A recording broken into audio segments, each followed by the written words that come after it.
So here's one I want to give Husker fans. All kidding aside, I love having fun with this stuff, but seriously, okay. The biggest change that was made for Nebraska in the offseason was the offensive side of the football, right? Sure. That was the biggest change. Okay. We brought in a new quarterback coach, new wide receiver coach, so we brought in Joseph, and you brought in Applewhite, and you brought in Raiola, and you brought in Whipple. Okay. And this was a really solid effort made by the Nebraska staff and Coach Frost to upgrade this situation. So by our numbers, okay, to answer Jim's question about what's better. Well, what changed was the offensive support staff. The offensive support staff ranking that Adam and I have for Nebraska going into this season, they are number 4 in the Big Ten, period. Only behind Ohio State, Wisconsin, and Minnesota. They have the 4th best offensive support staff in the Big Ten right now. So what has changed to make me, if I'm a Nebraska fan, feel better? I believe there's been a good, solid, serious upgrade on the offensive side of the football. Adam, is that what this graphic was that you were showing me? Is that just across the board? That's across the board. That's offensive and defensive support staffs together. That's the entire support staff. Okay, can you kind of explain a little bit what this means and really and how it compares with the other conferences too? Yeah, exactly. Like Dave was saying, they have the 6th ranked support staff. That's offensive and defensive total, support staff in the Big Ten Conference. And I know, people may balk at 6th in the Big Ten. That's barely, better than half. But the Big Ten, when you compare its average support staff to those of the other Power 5 conferences, it's 5.7% better than the Pac-12. It's 3.1% better than the ACC. It's 2.4% better than the SEC, and just under 1% better than the average Big 12 support staff. So you're 6th in a league that is the best coached conference in the Power 5. That's that's saying something. That's something to be. That's going in the right direction because it wasn't 6th last year. Yeah. So this is interesting in the sense that I really haven't followed the coaching staff analytics of this. This is a little bit different than you see with a lot of other analytics type focused websites or whatnot. How do you take into account like the tenure of the staffs as well as the experience? Because you have staffs out there with someone who's brand new who literally is 0 years of experience. So how does that factor in? And then you have someone who may have 20 years of experience. You have a lot more of a track record on that one, but it's how do you even rate someone with only one year of experience or 0 years of experience on staff? Usually it takes about 3 years of experience to become a solid scorer is how we phrase it. After the 3rd year, 4 through 40, they're usually stay about the same rating.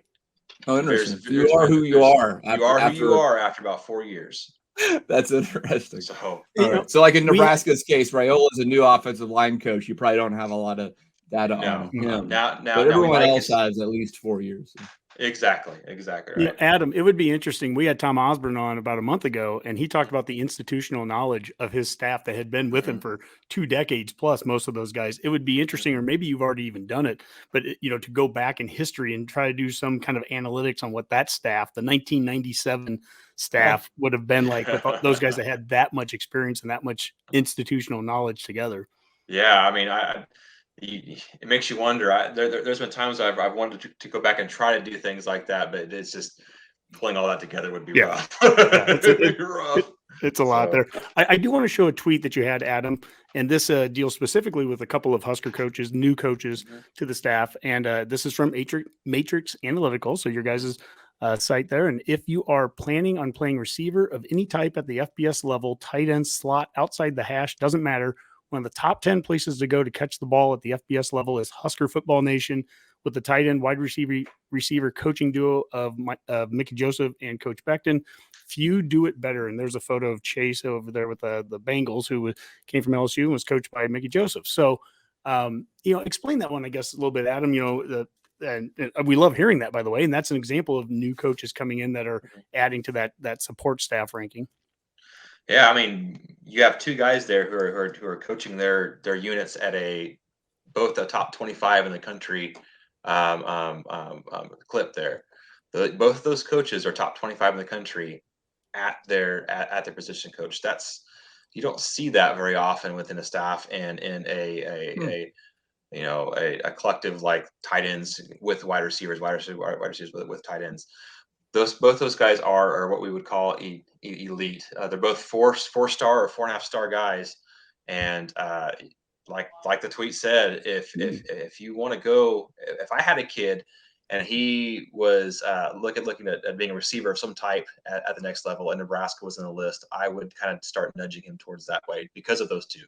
Those two have shown that they are excellent at what they do. They develop their guys and they get the most production out of them at a top 25 in the country clip. That is interesting, Dave. I know we've talked about this on the Redcast before. Like, you just called those coaches 4 and 4.5-star coaches, and we've always said, like sometimes everything gets talked about talent, and we don't always talk about the coaching talent. But like you're kind of almost giving like a star ranking to coaches. I mean, which I think is an intriguing way of looking at it too. I mean, there are 4-star coaches out there. There are 2-star coaches out there, and to do that, are you guys just simply taking the 130 teams in FBS and breaking that down into 5 quadrants essentially? Or I mean, or is there a different way to actually assign those? Dave, tell them how many coaches do we have in our database, Dave? We have a report on every headset since 2010. I think we have 21,000 reports on coaches in our database. Wow. Mm-hmm. So it took us 7 years to put it together. So that's why we're extremely unique in the college football world with what we do. Hmm. And so it's like a wide receivers coach. You have certain data points specifically to Mickey Joseph, for example. You've been tracking that over his entire course of his career. Exactly. When the ball goes in the air and Mickey Joseph, his wide receivers are on the field going to get it, what happens? Right. What happens? Mm-hmm. Is it good? Is it bad? Every single play that has happened in Mickey Joseph's career as a wide receiver coach, we have it. And that way you're actually, I mean, that is recruiting, that's development, Mm-hmm. that's how those receivers are working within that system, et cetera, et cetera. Mm-hmm. I'm going back to your intro here. The college football leader in off-field analytics and the number one firm in staff building, roster management, portal analytics. We talk about roster management all the time.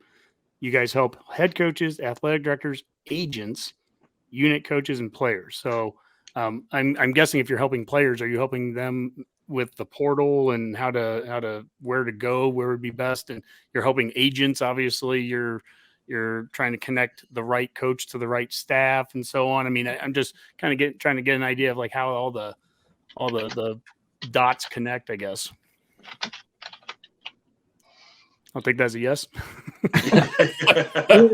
Yeah, it's a lot of connectivity on the dots. But yeah, no, we work with some of the athletes, just like we work with coaches, trying to find the best spot for them.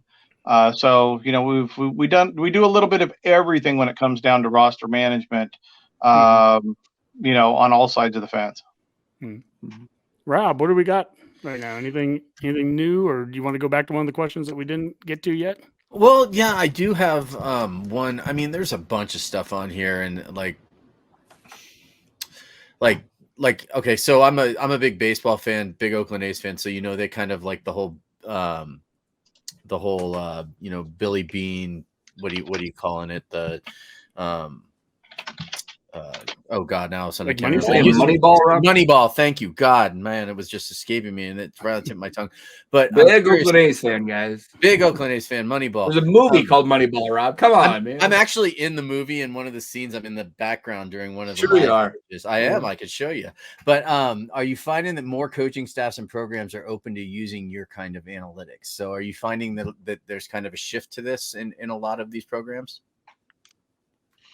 From the mostly from the the new generation of coaches are usually more open to it.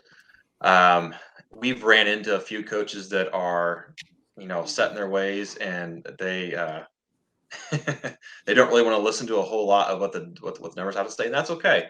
They do it their way, and we've actually told coaches, hey, you're going to call us again in about 6 months here, and because your defensive coordinator is going to be just hemorrhaging points, and you're going to want to get rid of him, and it's happened.